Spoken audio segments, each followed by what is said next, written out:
पुण्य का फल। एक प्रेरणादायक कथा। एक गांव में एक बहुत गरीब सेठ रहता था, जो कि किसी ज़माने बहुत बड़ा धनवान था। जब सेठ धनी था, उस समय सेठ ने बहुत पुण्य किए। गौशाला बनवाए, गरीबों को खाना खिलाया, अनाथ आश्रम बनवाए और भी बहुत पुण्य किए थे। लेकिन जैसे जैसे समय गुजरा, सेठ निर्धन हो गया। एक समय ऐसा आया कि राजा ने ऐलान कर दिया कि यदि किसी व्यक्ति ने कोई पुण्य किए हैं तो वह अपने पुण्य बताए और अपने पुण्य का जो भी उचित फल है वो ले जाए। जब ये बात सेठानी ने सुनी तो सेठानी सेठ को कहती है कि हमने तो बहुत पुण्य किए हैं, तुम राजा के पास जाओ और अपने पुण्य का कोई भी फल मिले वो ले आओ। सेठ इस बात के लिए सहमत हो गया और दूसरे दिन राजा के महल जाने के लिए तैयार हो गया।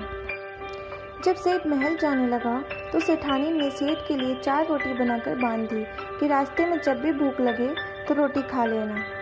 सेठ महल के लिए रवाना हो गया। गर्मी का समय था, सुबह से दोपहर हो गई। सेठ ने सोचा सामने पानी का कुंड भी है और वृक्ष की छाया भी है, क्यों न बैठकर थोड़ा आराम किया जाए, वह रोटी भी खा लूँगा।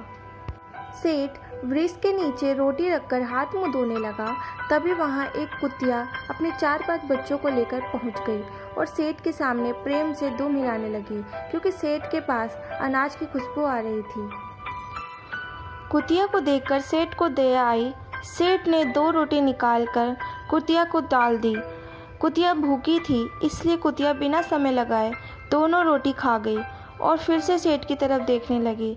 सेठ ने सोचा कुतिया के 4-5 बच्चे हैं, इसका दूध भी पीते हैं, 2 रोटी से इसकी भूख नहीं मिट सकती। और सेठ ने बचाई हुई 2 रोटियां भी कुतिया को डाल दी। उसके बाद पानी पीकर अपने रास्ते चल दिया। सेठ राजा के दरबार में हाजिर हो गया और अपने किए गए पुण्य के कर्मों की गिनती करने लगा। और सेठ ने अपने द्वारा किए गए सभी पुण्य कर्म विस्तार पूर्वक राजा को बता दिए और अपने द्वारा किए गए पुण्य का फल मांगा। तब राजा ने कहा, आपके इन पुण्य का कोई फल नहीं है। यदि आपने कोई और पुण्य किया है तो वो भी बताइए, शायद उस पुण्य का फल मैं दे पाऊँ। सेठ कुछ नहीं बोला और वह कहकर वापस चला गया कि यदि मेरे इतने पुण्य करने का कोई फल नहीं है तो और पुण्य गिनती करना बेकार है। अब मुझे यहाँ से चलना चाहिए। जब सेठ वापस जाने लगा तो राजा ने सेठ को आवाज़ लगाई कि सेठ जी, आपने एक पुण्य कल भी किया था, वह तो आपने बताया नहीं।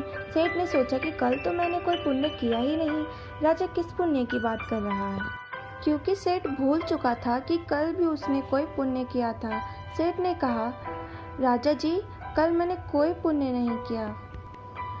तब राजा ने कहा कि कल तुमने एक कुतिया को 4 रोटी खिलाई और तुम उस पुण्य कर्म को भूल गए। कल किए गए तुम्हारे पुण्य के बदले तुम जो भी मांगना चाहते हो मांग लो, वो तुझे मिल जाएगा। तब सेठ ने कहा, ऐसा क्यों राजा जी, मेरे किए गए पिछले सभी कर्म का कोई मूल्य नहीं है और एक कुतिया को डाली गई 4 रोटी का इनका मोल है, क्यों राजा जी? तब राजा ने कहा, जो पुण्य करके तुमने याद रखे और गिनकर लोगों को बता दिए वह सब बेकार है, क्योंकि तेरे अंदर अहम बोल रहा है कि ये मैंने किया है। तेरा सब कर्म व्यर्थ है जो तू करता है और लोगों को सुना रहा है। जो सेवा कल 4 रोटी कुतियों को खिलाकर की, वो तेरी सबसे बड़ी सेवा है।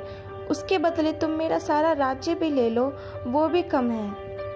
कहानी का अर्थ, दान और पुण्य वही है जो एक हाथ से करो तो दूसरे हाथ को भी पता ना चले कि दान किया है। Thank you so much guys, मेरी फर्स्ट मोटिवेशन स्टोरी देखने के लिए। आपके लिए हमेशा ऐसी स्टोरी आएंगी, इसलिए मेरे चैनल को सब्सक्राइब करे बिना मत जाइए और कमेंट करके बताइए कैसी है स्टोरी।